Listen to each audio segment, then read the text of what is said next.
오늘은 너희는 나를 누구라 하느냐라는 제목으로 하나님 말씀을 증거하도록 하겠습니다. 변함없이 한번 따라 고백해 주시겠습니까? 너희는 나를 누구라 하느냐? 이 세상을 살아가며 가장 중요한 거 한 가지만 꼽으라면 여러분은 무엇을 꼽으시겠습니까?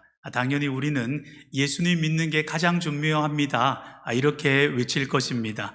여러분 다들 동의하시죠? 요한일서 5장 11절 12절에 이렇게 말씀을 합니다. 또 증거는 이것이니 하나님이 우리에게 영생을 주신 것과 이 생명이 그의 아들 안에 있는 그것이니라. 아들이 있는 자에게는 생명이 있고 하나님의 아들이 없는 자에게는 생명이 없느니라.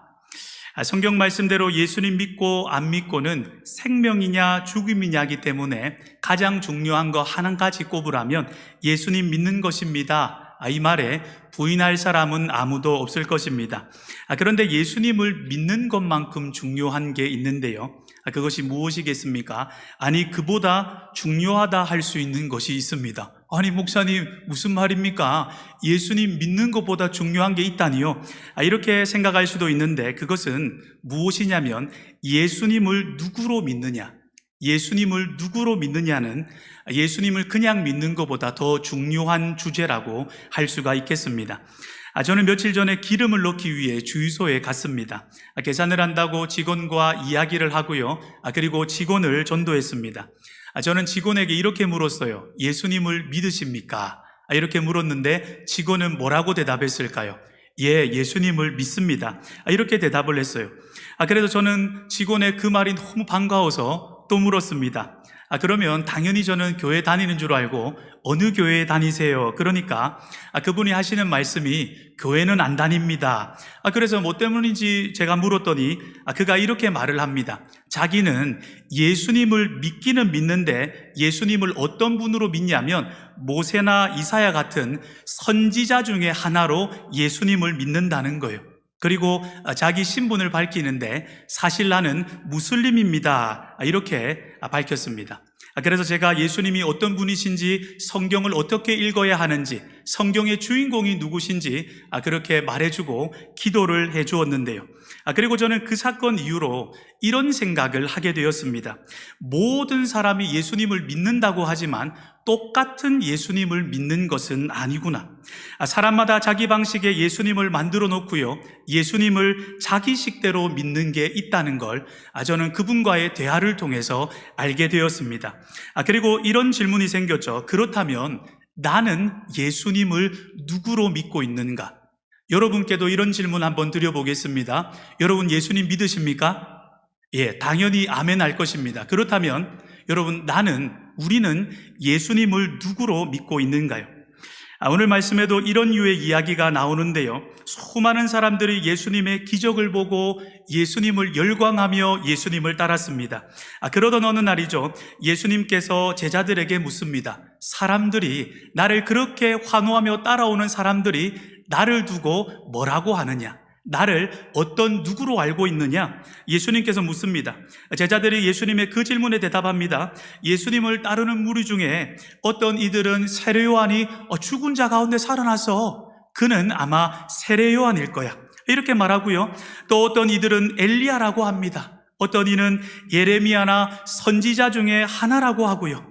예수님을 따르는 수많은 사람들은 팬클럽처럼 가는 곳마다 예수님을 열광하며 따라다녔죠. 심지어 식사 때가 되어도 집에 가지를 않습니다. 누구 말씀 듣는다고요? 예수님의 말씀을 듣는다고 집에 가지 않고 말씀을 들었고요. 또 예수님께서 기적을 베푸시면 환호하면서 역시 예수님 이렇게 열광하며 그리고 박수까지 치며 환호했습니다. 그런데 그 중에요, 안타깝게도 예수님을 바르게 알고 믿는 사람은 한 사람도 없었습니다. 여러분, 우리도 충분히 그럴 수 있다고 생각을 합니다. 우리 중에 교회를 10년 다니고 20년 다닌 신앙의 교회 생활의 연수는 있습니다. 그래서 교회 생활에는 익숙해졌습니다.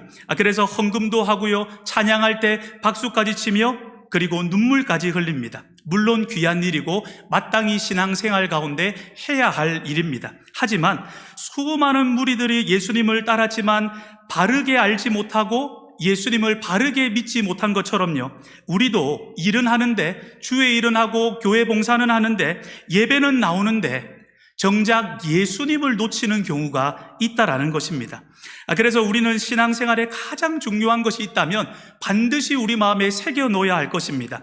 예수님을 아는 것과 믿는 것, 이것 때문에 나는 교회 생활을 하며 이것이 신앙생활의 기준이며 신앙생활은 이 방향대로 가야 한다. 여러분, 오늘 이 예배를 통해 저와 우리의 마음속에 꼭 새겨 넣기를 소원합니다. 그래서 요한복음 17장 3절에는 이렇게 말씀을 합니다. 영생은 곧 유일하신 참 하나님과 그가 보내신 자 예수 그리스도를 아는 것이니이다. 이렇게 말씀하고 있습니다. 영락교회에서 사역을 하신 고 한경직 목사님이란 분이 계시죠. 여러분 다들 아실 것입니다. 목회자들 사이에서는 교단과 교파를 초월해서 존경받는 어르신이셨습니다.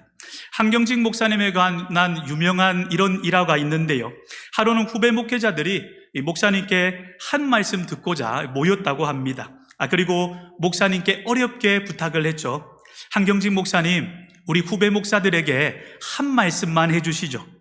한경직 목사님은 후배 목사들의 요청에 한참을 생각하더니 한마디를 남겼다고 합니다. 유명한 말인데요. 이렇게 말을 했다고 해요. 목사님들, 예수 잘 믿으세요. 목사님들께 이렇게 말했다고 합니다. 목사님들, 예수 잘 믿으세요. 한경직 목사님께서 후배들에게 하신 이 말씀이 예수님께서 오늘 나오는 무리들에게 하고 싶었던 말씀이 아니었나, 저는 말씀을 준비하며 생각해 보게 되었습니다. 아시는 대로 무리들은 예수님이 행하시는 기적, 지금 내가 받아야 할 도움에는 관심이 있었습니다. 지금 내가 이게 필요한데, 이게 좀 부족한데, 이런 것에는 관심이 있었는데 정작 나를 도와주시는 예수님이 누구신지 예수님께는 관심이 없었어요. 그래서 예수님을 자기 마음대로 자기 식대로 믿고 따랐던 것입니다. 예전에 이런 뉴스를 본 적이 있는데요. 우리가 보통 결혼식에 초대받으면 여러분 결혼식에 왜 갑니까? 신랑 신부를 축하하기 위해서, 축복하기 위해 가지 않습니까? 그런데 뉴스에 보니까 이런 기사가 나오더라고요. 신랑 신부를 축하하고 축복하기 위해서 결혼식을 가는 것이 아니라 뷔페 밥 먹기 위해서 가는 사람이 있다. 여러분, 이 사람들은요, 신랑 신부를 알지는 못합니다. 그런데 어디에 결혼식장을 하나, 결혼식이 어디서 있나 하고 한번 이렇게 살펴봤다고요. 그리고 나서 결혼식에 딱 갑니다. 한 3,000원 정도, 5,000원 정도 여러분 축의금도 딱 준비하고요. 빨리 이렇게 결혼식에 가서 축의금을 하고, 그러면 무엇을 받습니까? 보통 한국은 축의금을 하면 식권을 주죠. 뷔페 식사권을 딱 주는데 그거를 딱 받으면 그 사람들은 결혼식 가서 축하하고 축복하는 것이 아니라 바로 뷔페를 갑니다. 여러분, 그 사람들에게는요, 신부가 누구고 신랑이 누구인지 관심이 없습니다. 뭐에만 관심이 있습니까? 뷔페에만 관심이 있습니다. 먹는 것에만 관심이 있는데요. 여러분, 오늘 말씀에 나오는 무리들이 이와 마찬가지였습니다. 그래서 예수님을 세례 요한이다, 더러는 예레미야다, 선지자 중에 하나다, 예수님께 관심이 없고 예수님이 하시는 일에만, 예수님께서 나를 어떻게 도와주실 수 있는지 그것에만 관심이 있으니까 예수님에 대해서 이렇게 말을 하고 있는 것입니다. 그리고 예수님의 질문은 제자들에게 이어지죠. 이렇게 묻습니다. 그렇다면 너희는 나를 누구라고 하느냐? 다시 말해, 그래, 무리들은 나를 세례 요한, 더러는 엘리야, 더러는 예레미야나 선지자 중에 하나로 믿고 있어. 그래, 나도 그것 알고 있어. 그렇다면 너희는 나를 누구로 믿고 있느냐?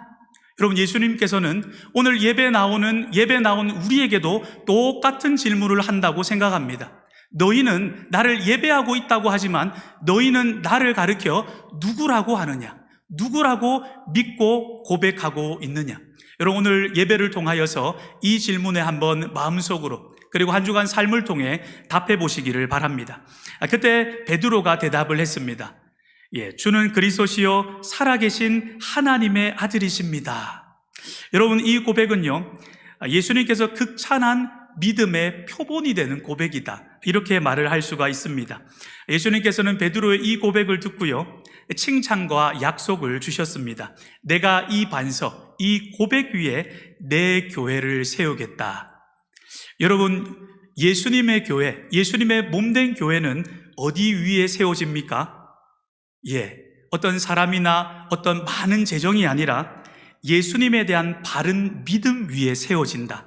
이렇게 예수님께서는 말씀을 하셨습니다. 그렇다면 여러분께 다시 한번 여쭙겠습니다. 여러분, 우리는 예수님을 누구로 믿는가요? 그래서 이제 본론으로 들어가서 베드로의 신앙 고백을 통해 세 가지를 살펴보고자 하는데요. 먼저 베드로는 예수님을 이렇게 고백했습니다. 예수님은 살아계신 하나님의 아들이십니다. 이 말은 무슨 말이냐면 예수님은 곧 하나님이십니다. 이런 고백입니다. 여러분께도 한번 여쭙겠습니다. 우리는 예수님을 하나님으로 믿으십니까? 아멘입니다. 예수님께서는 창조주가 되시며 그리고 심판자가 되시며 예수님은 시작과 끝, 알파와 오메가가 되십니다. 예수님께서는 하나님의 아들, 곧 하나님이십니다. 그리고 베드로는 예수님을 주로 고백하고 주는 하며 고백하고 예수님을 믿었다는 것을 알 수가 있는데요. 주는, 이 말은 주님이라는 말인데 베드로는 예수님을 내 인생의 주인으로 믿었습니다. 이렇게 예수님을 주인으로 고백하는 고백과 믿음은 여러분 신앙생활에서 가장 중요하다고 할 수가 있겠습니다. 왜 그렇습니까? 예수님을 주인으로 고백하는 이 고백과 믿음은 구원과 연결되어 있기 때문입니다. 천국이냐 지옥이냐와 연결되어 있는 고백과 믿음이 바로 예수님을 주인으로 믿는 고백과 믿음입니다. 그런데 우리 중에는 안 그렇지만 어떤 사람들은 예수님 어떤 분으로 믿으십니까? 예수님 좋은 분이시죠. 그래서 예수님 나를 도와주시는 거 믿습니다. 선한 목자죠. 그런데 예수님을 주인으로 믿으십니까? 주인은 좀 부담스러운데요. 여러분, 이렇게 말하는 사람들이 있어요. 그런데 성경에서 예수님에 대한 믿음, 예수님을 누구로 믿어야 바르게 믿는 것이냐? 예수님을 주님으로 믿는 것이 바른 믿음이며 그것이 구원과 연결되어 있다. 이렇게 성경은 말하고 있으니 로마서 10장 9절 10절에 내가 만일 내 입으로 예수를 주인으로 시인하며 또 하나님께서 그를 죽은 자 가운데서 살리신 것을 내 마음에 믿으면 구원을 받으리라. 10절은 같이 있습니다. 사람이 마음으로 믿어 의에 이르고 입으로 시인하여 구원에 이르느니라. 그렇다면 여러분, 우리는 예수님을 주인으로 믿으십니까? 한번 따라 고백해 주시겠습니까? 예수님은 나의 주님입니다. 그리고 예수님을 주로 믿는다는 것은 이런 의미를 내포하고 있죠. 나는 이제 세상이 아니라 예수님께 가르침을 받고 가르침을 받는 것뿐만 아니라 예수님께 순종하겠습니다. 여러분, 이것을 내포하고 있습니다. 그래서 예수님을 내가 지금 주로 믿고 있는지, 믿음이 있는지 없는지 어떻게 확인해 볼 수 있겠습니까? 나는 예수님을 주인으로 믿습니다. 이 고백만으로 확인이 되겠습니까? 아니죠. 두 가지입니다. 먼저 내가 예수님의 가르침을 받고 있는지, 예수님의 가르침을 가장 중요한 우선순위로 여기고 있는지 이걸 먼저 살펴봐야 하고요. 또 내가 예수님께 순종하고 있는지 이걸 확인해 본다면 내가 지금 예수님을 주로 믿고 있는지 아닌지 그것을 알 수가 있습니다. 그렇다면 여러분께 다시 한번 여쭙겠습니다. 여러분, 우리는 예수님의 가르침을 가장 우리 삶에서 우선순위로 여기고 있습니까? 예수님의 가르침을 받고 있습니까? 그리고 한 걸음 더 나아가서요, 나는 예수님의 가르침에 순종하고 있냐라는 것입니다. 물론 어떤 분은 저를 포함해서 이렇게 말할 수가 있습니다. 목사님, 어떻게 순종합니까? 예수님 말씀 지켜보려고 했죠. 제가 안 한 게 아니라고요. 믿어주시기를 바랍니다. 그런데 얼마나 말씀대로 살아가고 순종하는 게 어렵습니까? 물론 저도 부족하고 한편으로는 동의하며 저도 물론 이렇게 고백을 하고 있습니다. 그런데 우리가 예수님을 주로 믿는다고 할 때요, 우리에게 명령하시는 하나님, 우리 예수님은요, 명령만 하시는 것이 아니라 명령대로 살 능력까지 주신다는 걸 우리는 믿어야 할 것입니다. 명령만 하시는 것이 아니라 명령대로 살아갈 능력까지 주신다. 구약 성경 말씀 보니까 하루는 하나님께서 모세에게 찾아오셨습니다. 그리고 모세에게 명령을 하죠. 애굽 왕 바로에게 가서 이스라엘 백성을 내놓아라, 이렇게 말을 하라. 하나님께서 모세에게 명령을 하십니다. 그런데 모세에게 명령만 하셨느냐? 이렇게 하나님께서 모세에게 말씀하셨죠. 모세야, 안심하고 두려워하지 말고 가. 내가 너의 입과 함께 있어서 할 말을 가르치리라. 여러분, 하나님께서는요, 명령만 하신 게 아닙니다. 명령한 말씀대로 살아갈 능력까지 약속을 하셨는데요. 이것은 신약 시대에도 마찬가지입니다. 예수님께서 땅끝까지 이르러 복음을 전파하라 말씀하셨습니다. 지상 대위임 명령을 하셨습니다. 모든 민족으로 제자를 삼으라고 하셨어요. 명령이죠. 그런데 명령만 하신 것이 아니라 예루살렘을 떠나지 말고 아버지께 약속하신 것을 기다리라. 하늘로 능력으로 입혀질 때까지 이곳을 떠나지 마라. 이렇게 말씀을 하셨습니다. 다시 말해 명령만 하신 것이 아니라 그 명령을 지킬 능력까지 약속하셨다라는 것입니다. 그래서 우리가 잘 아는 사도행전 1장 8절에 이렇게 말씀을 하죠. 오직 성령이 너에게 임하시면 권능을 받고, 여러분, 받고 우리는 살아가는 것입니다. 권능을 받고 예루살렘과 온 유대와 사마리아와 땅끝까지 이르러 내 증인이 되리라. 그래서 여러분, 우리는요, 명령에만 집중하지 마시고 명령 가운데 능력을 주셔서 행할 수 있게 하시는 그 하나님께 집중하는 저와 우리가 되기를 소원합니다.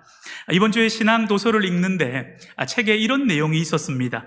저는 사실 이 이야기를 듣고 이 책을 읽고 충격을 받았는데요. 나는 이렇게 안 믿고 있었던 것 같더라고요. 제 삶을 한번 돌아보게 되었는데 여러분도 한번 돌아보시기를 바랍니다.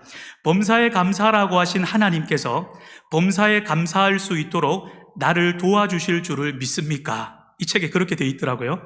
그리고 항상 기뻐하라, 쉬지 말고 기도하라고 하신 하나님께서 그 일이 가능하게 도와주실 수 있다는 걸 믿으십니까? 이렇게 책에 되어 있는 거예요. 저는 항상 기뻐하라, 범사에 감사하라, 명령에만 집중하며 살았거든요. 그런데 이 책에서는 명령에 집중하는 것이 아니라 명령하신 하나님께서 그 명령을 지킬 수 있는 능력을 주시는 하나님의 능력과 하나님이 어떤 분이신지 집중하라, 이렇게 되어 있더라고요. 그래서 요즘 제가 믿음 훈련을 다시 하고 있습니다. 그래, 이거 해야지 저거 해야지가 아니라 그래, 이거 해야지 저거 해야지 하신 그 하나님께서 나를 이것하게 도와주시지, 충분히 도와주실 수 있지. 할렐루야. 자, 그래서 요한일서 5장 3절에 이렇게 말씀을 합니다. 하나님을 사랑하는 것은 이것이니 우리가 그의 계명들을 지키는 것이라. 그의 계명들은 무거운 것이 아니로다. 무거운 것이 아니로다. 여러분, 왜 무거운 것이 아니라고 합니까? 말씀하신 그분께서 충분히 도와주실 수 있기에 하나님께서 명령하신 계명들은 결코 무거운 것이 아니다, 이렇게 말을 합니다. 그래서 우리는 이 말씀을 어떻게 순종하지가 아니라 능력 주신다는 하나님께 기도로 순종할 수 있는 능력을 구해야 할 줄을 믿습니다. 그리고 베드로는 예수님을 그리스도로 믿었습니다. 아시는 대로 그리스도란 뜻이 무엇입니까? 기름 부음 받은 자, 이런 뜻이 있죠. 구약시대에는 세 가지 직임, 왕과 제사장, 선지자를 세울 때 기름을 부어서 세웠습니다. 그래서 예수님께서 그리스도라는 말은요, 예수님께서 왕과 선지자, 이 제사장으로서의 역할을 모두 감당하시는 분이다, 이런 의미가 있고요. 예수님은 구약에 예언된 말씀대로 오신 분이다, 이런 의미가 있겠습니다. 그런데 유대인들은 예수님을 다윗같이 강한 이 정치적 메시아로만 생각을 했는데요. 그래서 이들은 항상 이렇게 생각을 했습니다. 로마로부터 우리 이스라엘을 좀 해방시켜 주셔야 하는데 정치적 메시아로만 이렇게 생각을 했습니다. 여러분, 근데 한번 여러분께 여쭙겠습니다. 우리 인간에게 있는 가장 큰 문제는 무엇일까요? 어떤 사람은 지금 나라 정치가 문제다, 나라가 이렇다, 정치가 문제야, 이런 말을 합니다. 물론 정치도 하나님의 은혜가 필요하죠. 그런데 인간에게 있는 가장 큰 문제, 왜 우리 예수님께서 이 땅에 오셔야만 했냐라는 것입니다. 우리에게 있는 가장 큰 문제가 무엇입니까? 정치적 문제가 아니라 죄의 문제입니다. 죄가 가장 큰 문제다, 예수님께서는 성경에는 말하고 있습니다. 그래서 예수님은 정치적 메시아가 아니라 우리를 죄에서 구원할 그리스도로 오셨다는 사실을 우리는 믿어야 할 줄을 믿습니다. 마태복음 1장 21절에 아들을 낳으리니 이름을 예수로 하라. 이는 그가 자기 백성을 그들의 죄에서 구원할 자이심이라 하니라. 그렇습니다. 우리는 베드로처럼 예수님을 그리스도, 우리를 죄에서 구원하는 구원자로 믿어야 하고요. 그리고 베드로는 예수님을 그리스도로 믿었습니다. 그렇다면 우리의 구원자 되시는 그리스도, 예수님은 구체적으로 우리를 어디에서 건져 주실까요? 우리를 어디에서 구원하시냐라는 것입니다. 이제 이 이야기를 나누고 오늘 말씀을 맺도록 하겠습니다. 아시는 대로 예수님은 구원자로서 우리를 죄에서 건져 주시는데 나눈다면 크게 세 가지에서 건져 주신다. 이렇게 성경은 말하고 있고 보통 신학자들은 이야기를 합니다. 먼저는 죄의 형벌에서 우리를 건져 주시고요. 우리는 죄로 말미암아 반드시 심판을 받게 된다라고 하는데 성경에 기록되어 있죠. 한 번 죽는 것은 사람에게 정해진 것이요 그 후에는 심판이 있으니.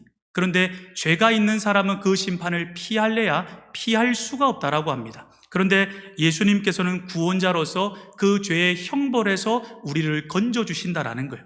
그리고 두 번째는 죄의 세력에서 건져 주신다. 죄의 세력에서 구원하시는 구원자가 바로 예수님이다. 성경은 말하고 있습니다.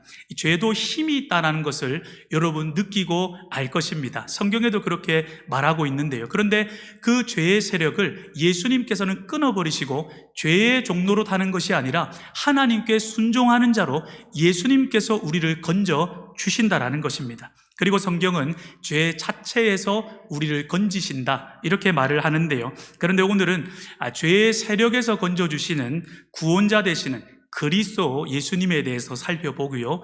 오늘 말씀을 맺도록 하겠습니다. 어떤 성도님이 계셨는데요. 그런데 이 성도님에게 안타까운 문제가 있었습니다. 여러분 어떤 게 문제였겠습니까? 이 성도님께서 어떤 죄를 몰래 아무도 안 보지 주위를 탁 살피면서 몰래 숨어서 죄를 짓는 거예요. 우리 중에도 물론 끊어지지 않은 죄가 있을 수가 있습니다. 혈기, 거짓, 음란, 교만, 수군수군 아직 끊지 못한 죄가 있을 수가 있죠. 이 성도님은 하루, 이틀, 1년, 2년 반복되는 죄를 짓고 끊고 싶은데 이 죄가 끊어지지 않는 자신의 연약한 모습을 발견하게 되었습니다. 그리고 계속 이런 죄를 지으면서 이런 생각을 하게 되었어요. 자기는 숨은 죄가 있기 때문에 나는 반드시 지옥에 갈 거야. 이런 두려움 속에서 하루하루를 이 성도님은 살았는데요. 그래서 하루는 아는 목사님께 고민 상담도 했다고 합니다. 목사님, 제가 이렇게 날마다 죄를 짓고 있는데, 은밀한 죄를 짓고 있는데, 이렇게 음란한데, 이렇게 사람들을 미워하는데 어떻게 하면 좋겠습니까? 그런데 그때 목사님은 로마서 3장 24절 말씀을 펼치시고 예수님께서 의롭다 해주셔서 괜찮아, 그냥 덮는 위로만 해주셨다고 해요. 이 말씀 한번 읽어보겠습니다. 그리스도 예수 안에 있는 성령으로 말미암아 하나님의 은혜로 값없이 의롭다 하심을 얻은 자 되었느니라. 이렇게 위로해주고 막 덮어주는 것은 감사한데 이 성도님께 이런 의문이 생겼다고 합니다. 예수님께서는 과연 죄를 덮어만 주실까? 죄인을 그냥 너 죄 지은 거 모르겠다 하고 덮고 그냥 넘어가시는 분이 예수님일까? 이런 의문이 생기면서 지옥에 간다는 생각은 사라지지가 않았다고 해요. 그러던 어느 날입니다. 이 성도님께서 로마서 말씀을 탁 읽고 있는데 로마서 6장 6절을 읽었습니다. 우리가 알거니와 우리의 옛사람이 예수와 함께 십자가에 못 박힌 것은 죄의 몸이 주고 다시는 우리가 죄에게 종노릇 하지 아니하려 함이니. 여러분 이 말씀 함께 읽어볼까요? 시작. 우리가 알거니와 우리의 옛사람이 예수와 함께 십자가에 못 박힌 것은 죄의 몸이 주고 다시는 우리가 죄에게 종노릇 하지 아니하려 함이니.